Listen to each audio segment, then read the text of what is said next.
how to change shipping address on AliExpress after order.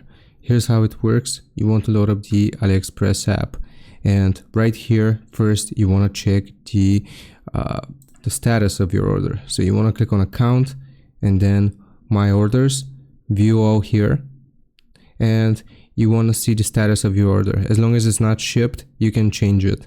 Now, how this is going to work, you will go into the search here and you want to search and find the same product which you purchased.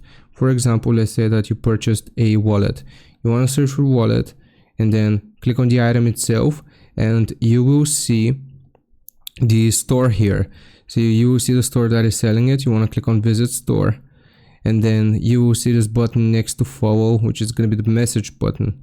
Click on the message button and you will type something like, can you please change the shipping address to, and you will then provide your new shipping address. And as long as the order hasn't been shipped yet, the seller should be able to update the shipping address and ship it to the different address. I hope this helps. Leave a like and sub, and I'll see you next time.